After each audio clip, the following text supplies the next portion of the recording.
कुछ तारे, ग्रह, उपग्रह दिखाई देते। कुछ लोगों ने विचार किया कि इनको गिने, ये कितने हैं।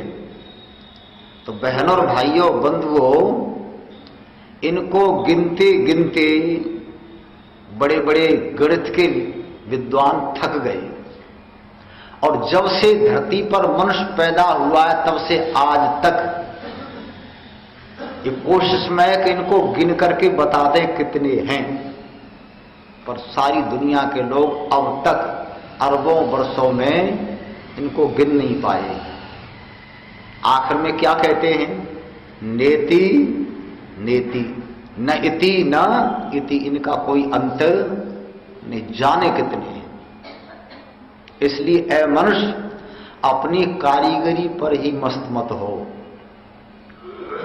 तू कुछ भी नहीं है, और तेरी जितनी कारीगरी है वो धीरे धीरे नष्ट होती जा रही है। भगवान की कारीगरी में वृद्धि है। वृक्षों को देखते हैं, एक छोटा सा बीज है बरगद का, इसको बड़ कहते हैं। बीज बहुत छोटा है, और उस बीज में से जब वृक्ष उगता है, एक बीज में से वृक्ष उगा, वो एक वृक्ष बन गया। और वृक्ष एक दो नहीं, सैकड़ों वर्षों तक वो वृक्ष फल फूल रहा है, न जाने कितने बीज दे रहा है। एक बीज से वो 100 वर्षों तक कितने बीज तैयार करेगा। भगवान की कारीगरी में वृद्धि। और मनुष्य कोई भी चीज बना करके तैयार करे, 1 दिन में, 2 दिन में, 10 में, वर्ष में, 2 वर्ष में, 4 वर्ष में, 50 वर्ष में उसकी कारीगरी समाप्त। हो सकता है अरबों वर्ष पहले इस धरती पर पीपल का वृक्ष उगा होगा, तब से कितने बीज दिए और उगते चले आ रहे। नीम का वृक्ष है, आम का है, जितने भी हैं अरबों वर्ष पहले पैदा हुए, वृद्धि हो रही है। एक से न जाने कितने, एक से न जाने कितने। भगवान की कारीगरी बड़ी विचित्र है। इसको देखते हैं तो बड़े बड़े लोगों के मस्तिष्क चक्कर खा जाते हैं। और भी इतना ही नहीं, आगे क्या लिखा है? कोई चुल्लू जल को भटक रहा, कहीं धरे बर्फ के भरे घड़े। कहीं किसी की गर्दन नंगी है, कोई पहन रहे हैं हार जड़े। कहीं किसी की गर्दन नंगी है, कोई पहन रहे हैं हार जड़े। कोई तरसे रांग डरी काजे, कहीं कंचन के कर पड़े कड़े। कहीं कोई डोले पाई पाई को, कहीं रुपया बेशुमार पड़े। कोई भोग रहे हैं दुख भारी, कोई करते अमन बड़े। कोई लेटे बैठे चैन करे, कोई रहते हैं दिन रात खड़े। कोई कायर तुम के डर घर में, कोई सूर समर में जंग लड़े। कोई अंधे हैं, कोई बहरे हैं, कोई लूले हैं, कोई है लंगड़े। कोई कम मरे को कम जन्मे, कुदरत तेरी न्यारी। भगवान तुम्हारी रचना पे बलिहारी। भगवान तुम्हारी रचना पे बलिहारी। रचना पे बलिहारी, तेरी रचना पे बलिहारी। भगवान तुम्हारी रचना पे बलिहारी। ईश्वर तेरी रचना पे बलिहारी। बड़े शहर, कई गांव नगर, कई पेड़ खड़े हैं हरे हरे। घास खड़ी कई तरी बढ़ी, घास खड़ी कई तरी बढ़ी। कई खेत बने, कई रेत परे। कई भाके होते 4-4, कई मालन के भंडार भरे। कई हाय हाय, कई खैर खुशी, कई जवान पड़े, कई पड़े मरे। कोई सच्चा है कोई बेईमान, कोई बड़े खरे कोई जफा करे, कोई वफा करे कोई भला करे कोई बुरा करे। कहीं रोशनी बिजली की कहीं बिन दीपक अंधियारी, भगवान तुम्हारी रचना में बलिहारी, भगवान तुम्हारी रचना में बलिहारी, रचना पे बलिहारी तेरी रचना पे बलिहारी, भगवान तुम्हारी रचना पे बलिहारी, ईश्वर तेरी रचना पे बलिहारी।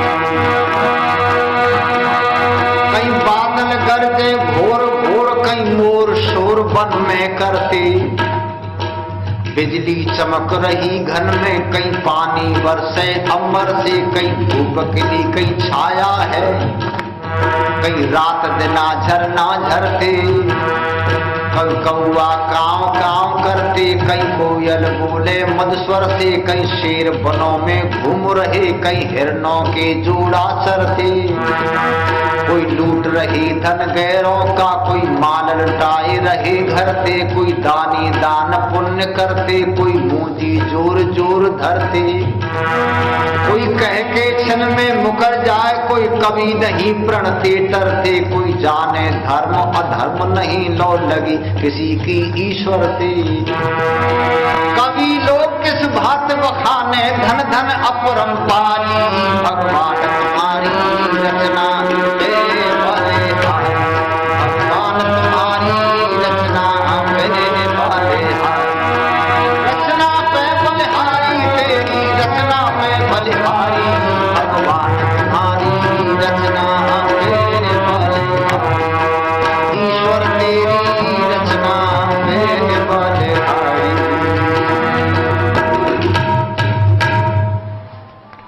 बहुत विस्तृत भगवान की रचना है। स्वामी दयानंद महाराज ने सत्यार्थ प्रकाश नाम का ग्रंथ लिखा, उसमें भगवान के नाम भी लिखे, काम भी लिखे, और स्वामी जी ने सैकड़ों नामों की व्याख्या की है। स्वामी जी कहते हैं उसके नाम भी जाने कितने हैं, यही नहीं काम नहीं, उसके नाम भी जाने कितने, अनेक नामों से भगवान को पुकारा जाता है। उसके काम बड़े विचित्र हैं। ऐ मनुष्य, बैठ करके कभी चिंतन किया कर, उस भगवान की कृति को देख। एक व्यक्ति ने तो ये कहा, हम कैसे माने कि ईश्वर है, हमारी समझ में नहीं आता। सज्जनों, बहुत व्यक्ति ऐसे भी संसार में हैं जो कि उस ईश्वर को मानते ही नहीं, सारी कृति को देख रहे हैं, सारे पदार्थों को काम में ले रहे हैं, और ऐसे उस भगवान को जिसका सारा संसार विचित्र सारे पदार्थ बनाए, मनुष्य इतना अभिमान में हो जाता है, उस ईश्वर को भूल जाता है। एक बड़ी सुंदर युक्ति क्या दलील है। एक व्यक्ति ने यह कहा, हम ईश्वर को नहीं मानते। ईश्वर को नहीं मानते तो ये जो दिखाई देता है, जो कुछ देखते हो, ये किसका है? उसने कहा, ये ईश्वर की रचना नहीं, ये तो अपने आप हो रही है, ईश्वर है ही नहीं, ये तो काम प्रकृति का है। बड़ा दार्शनिक व्यक्ति था, बड़ा दार्शनिक। और ये रचना किसकी है? भगवान की नहीं, तो संसार अपने आप बन रहा है। इसको क्या कहते हैं? ऑटोमेटिक। उसने प्रचार किया, दीवारों पर भी लिखवाया, लिखो ईश्वर कहीं नहीं होता। कहते हैं उसके बहुत शिष्य हो गए, नास्तिकों का एक टोला हो गया, बहुत बड़ी संख्या। एक लड़की ब्रश लेकर के, रंग लेकर के दीवारों पर लिखने लग गई, ईश्वर कुछ नहीं होता, कहीं नहीं होता। जब लिखती रही, एक दिन उस लड़की के मन में एक प्रश्न पैदा हो गया अचानक। तो मैं लिखती हूं, गुरु की बात मानती हूं, ईश्वर कुछ नहीं होता, ये सारा काम अपने आप हो रहा है। पर उसके मन में प्रश्न पैदा हुआ, ये कि भ्रम है, ये समझ में नहीं आता इस काम का करने वाला कोई है। वो रंग का डिब्बा बुरश लेकर के जो दीवार पर लिखती थी, गुरुजी के पास आई और गुरुजी के पास आकर के कहने लगी, गुरुजी मेरे प्रश्न का उत्तर दो। तो बोलो क्या प्रश्न है?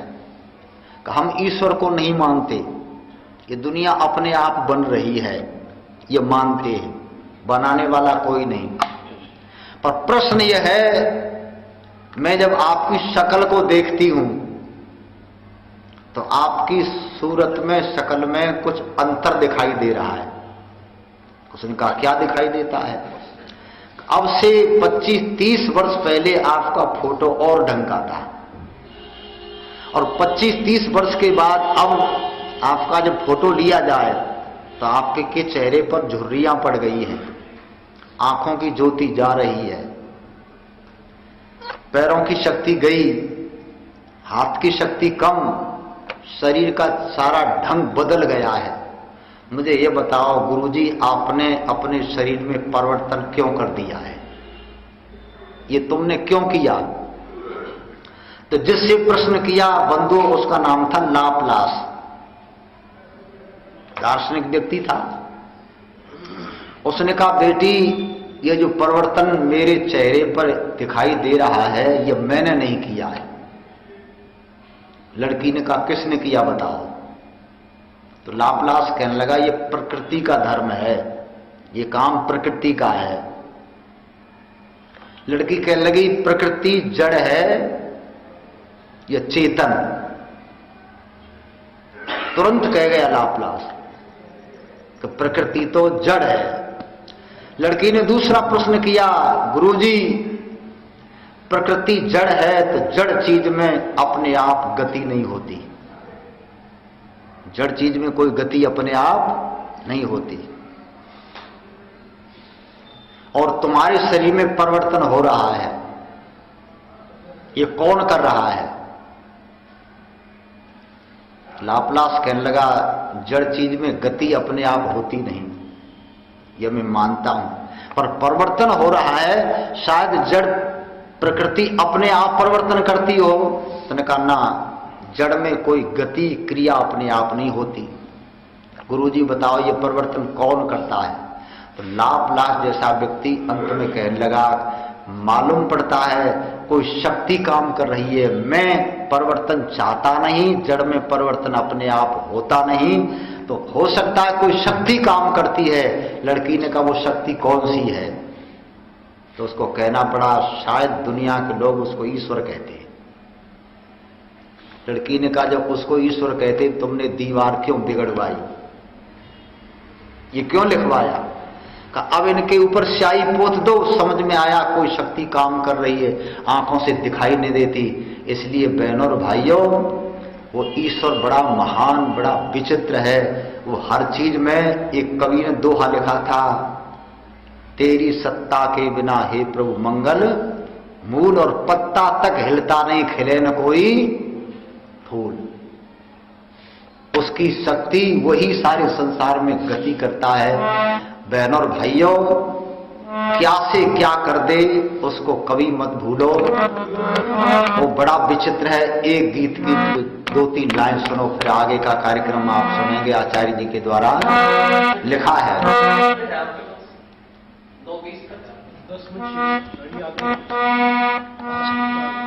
सुनिए। भगवान तुमसे और महान, प्रभु जी तुमसे और महान, कोई भी सुना न देखा। भगवान तुमसे और महान, कोई भी सुना न देखा। भगवान तुमसे और महान, कोई भी सुना न देखा, कोई भी सुना न देखा। कोई भी सुना न देखा भगवन तुमसे और महान, कोई भी सुना न देखा।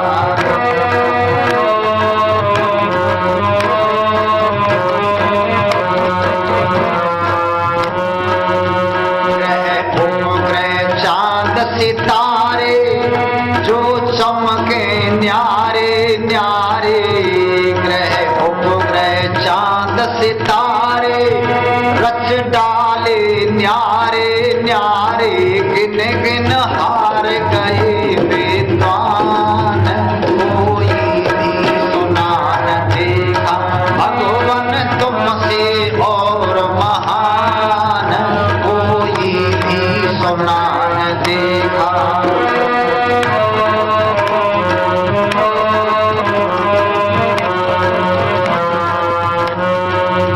रचनालक प्रभु तुम्हारी हैरत में अकल हमारी, रचनालक प्रभु तुम्हारी हैरत में अकल हमारी, रचनाकार हुए हैरान,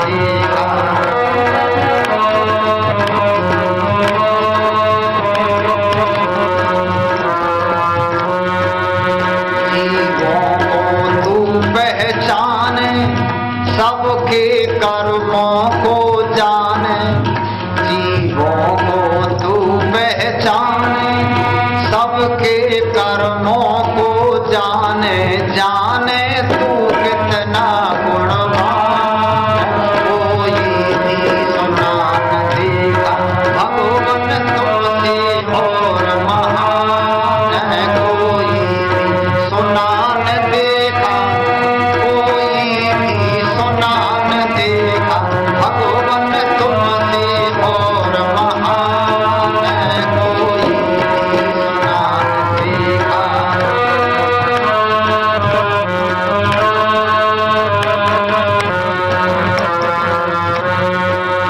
तन सबके अजब बनाए, कैसे सब तत्व लगाए, तन सबके अजब बनाए, कैसे सब तत्व लगाए, तेरे तेरे जैसा तो विज्ञान, कोई भी सुना न देखा भगवन तुमसे और महान, कोई भी सुना न देखा प्रभु ने तुमसे और महान, कोई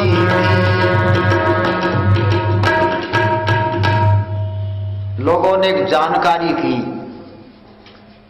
कि मनुष्य का जो शरीर है ये 5 तत्वों से बना है, और भी लोगों ने कहा कि दुनिया 5 तत्वों से बनी है। गोस्वामी तुलसीदास जी ने एक चौपाई लिखी, छित जल पावक गगन सबीरा, पंच रचितिय अधम शरीरा। देखो लोगों को ये जानकारी हो गई कि शरीर 5 तत्वों से बना है, ये अनुभव है खूब, परंतु दुनिया के बड़े से बड़े लोग मिलकर के योग्य से योग उनको 5 तत्व दे दो और कहा कि एक शरीर बना दो। 5 से बना है, ज्यादा नहीं, 6 नहीं लगे, 5 ही तत्व लगे। और तुमको जानकारी हो गई तो 5 तत्व ले लो और एक शरीर बनाओ। देखो इतनी जानकारी हो गई है कि 5 से बना है, पर अभी तक यह जानकारी न हुई कि इनकी मात्रा कितनी कितनी और किस प्रकार मिलाई जा सकती है। दुनिया का कोई मनुष्य ये काम नहीं कर सकता, बड़े चक्कर में हैं, इतने तत्व हैं, परंतु मिलाना कितनी कितनी मात्रा है यह हम नहीं जान सकते। और देखो अब तो खैर भगवान बहुत बन गए हैं देश में, बहुत ईश्वर बन गए हैं, परंतु कोई भी मनुष्य जो आज अपने को ईश्वर कहता है वो किसी भी व्यक्ति के कर्मों को नहीं जान सकता कि इस व्यक्ति ने अब तक कितने अच्छे किए और कितने बुरे किए। कोई किसी के कर्मों को नहीं जान सकता। और स्वामी जी ने तो एक जगह लिखा है अपने ही कर्मों को नहीं जान सकता। जन्म से लेकर के अब तक जितने समय तक जीवित है किसी व्यक्ति को अपने सारे कर्मों का जो मन से वचन से जितने किए हैं वो क्या जानकारी है, किसी को नहीं। एक प्रश्न किया स्वामी दयानंद जी महाराज ने, कोई व्यक्ति कहे हम जानते हैं तो उससे पूछो अब से 13 वर्ष पहले 13 अप्रैल को दिन के 11 बजे तुम क्या कर रहे थे, कहां थे और क्या सोच रहे थे। 13 वर्ष पीछे 13 अप्रैल को दिन के 11 बजे तुम क्या कर रहे थे, कहां थे, पता नहीं। तो और व्यक्ति के कर्मों को क्या जानेगा।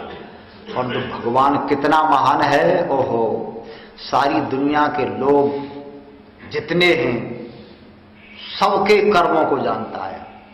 कर्मों को तू पहचाने, जीवों को तू पहचाने, सबके कर्मों को जाने। और देखो बंधुओं, हमने गिनती की कि भारतवर्ष में इतने पुरुष हैं, इतनी स्त्रियां हैं, इतने बैल हैं, इतनी गाय हैं, इतने ऊंट हैं, इतनी भैंस हैं जी, इतने घोड़े हैं।